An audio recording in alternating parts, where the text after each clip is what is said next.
My name is Jack, and this happened to me not too long ago. I've been married to Claire for 3 years now. She works in a bank, and I am a simple engineer in a factory. We live in a small one-bedroom apartment that my parents helped us buy. At first glance, we have everything: a job, a house, a family, but lately Claire and I have been feeling out of sorts. Maybe life has just come to a standstill. Maybe we're just bored with each other. The routine of everyday life has settled in, and neither of us seem interested in changing it. There are no more spontaneous dates and surprises, just the repetition of work, dinner, sleep, and repetition again. Sometimes I wonder if we remember why we got married in the first place. The love we once had seems to be slipping away, and I don't know how to get it back. One Saturday, Claire says to me, "Jack, I'm going to meet the girls for an evening at the cafe. You don't mind, do you?" Of course I didn't mind. I thought it was great. We could relax, have a beer, and watch TV. I said goodbye to her, sat down in front of the TV, opened the bottle, and was just getting comfortable when the doorbell rang. I thought, who could it be? I opened the door, and there stood my mother-in-law, Linda. She asked if Claire was home. I explained that she had gone out with some friends. Linda sighed heavily and asked if she could sit with me for a while. What could I say to that?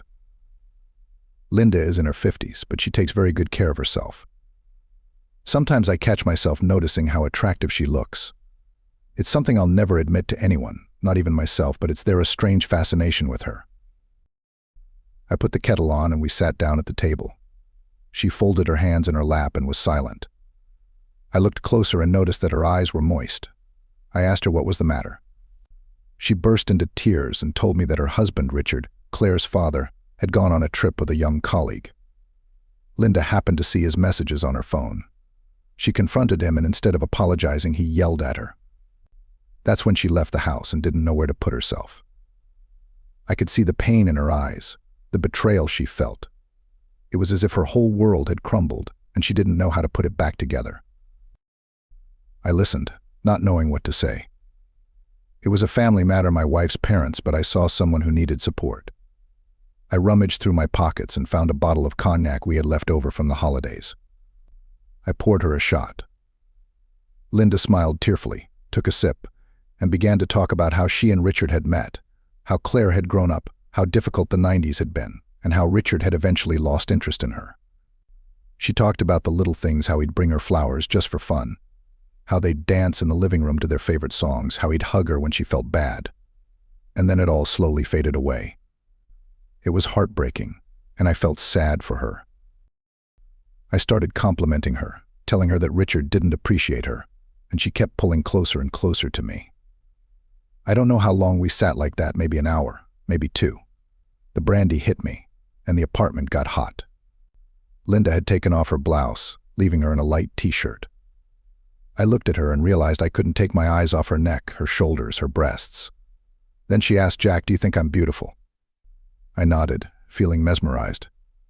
She moved even closer, whispered something, and kissed my forehead. Her lips were hot, her skin silky under my hands, and for a moment we were both free. We forgot about everything, about Claire, about Richard, about being a family.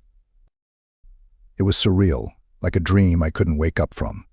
Her hands were on me, her breath was warm on my skin, and all the emotions that had been building up inside me came rushing out. I couldn't think clearly.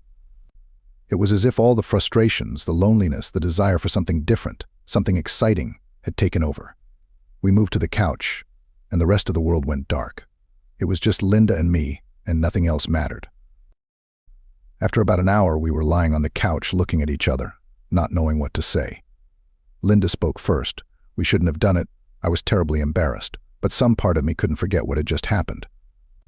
It was wrong, but at the same time I felt alive, like a spark I hadn't felt in a very long time. Linda left in a cab, leaving me alone with my thoughts and the couch that needed to be moved urgently before Claire got home. After that evening, Linda and I hardly spoke, but we exchanged glances that made my insides ache. Every time we gathered as a family, I got goosebumps. Linda would sit next to Richard, smiling, talking. And I couldn't shake off the memory of that night, wondering what would happen if she remembered it too. Sometimes I saw it in her eyes, a flicker of something, a memory, maybe regret, maybe something else entirely. It was like an unspoken secret that hung between us, invisible to everyone else, but that we couldn't ignore. There were times when I thought about calling her just to hear her voice, just to see if she was okay. But I knew that would be a mistake. I knew that what had happened between us should never happen again. And yet I couldn't stop thinking about it. Every time Claire mentioned her parents, every time we made plans to visit them, my heart started racing. I didn't know what I was more afraid of, that Linda would want to talk about that night, or that she wouldn't. One night, Claire suggested we take her parents out to dinner. I felt my stomach cramp, but forced myself to smile. Sure, I said, trying to sound casual. The thought of having Linda back in our apartment, sitting at the same table where it all started, made my head spin.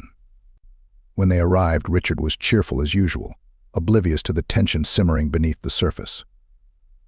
Linda greeted me with a polite smile, but there was something in her eyes, vulnerability, a question. As we sat down to dinner, I couldn't resist casting a glance at her. Every movement of her hand, every laugh she made, was a reminder of what we had done.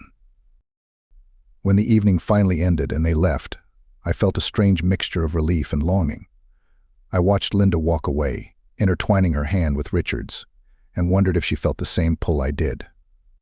The guilt was eating me alive, but so was the memory of how alive I'd felt that night. It was like I'd tasted something forbidden, something arousing, and now I couldn't go back to the way it was.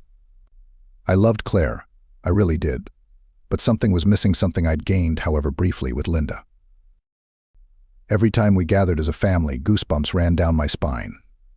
Linda would sit next to Richard, smiling and saying something, and I couldn't shake the memory of that night.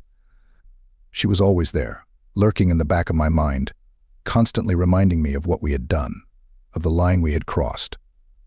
I often wondered what would happen if Linda decided to bring it up. Would she want to talk about it? Or worse, would she want to do it again? The thought terrified me, but at the same time excited me in a way I couldn't explain. The tension between us was like a time bomb, and I had no idea when it would explode. I knew I had to make a decision, either let go of what had happened and move on, or face it head on.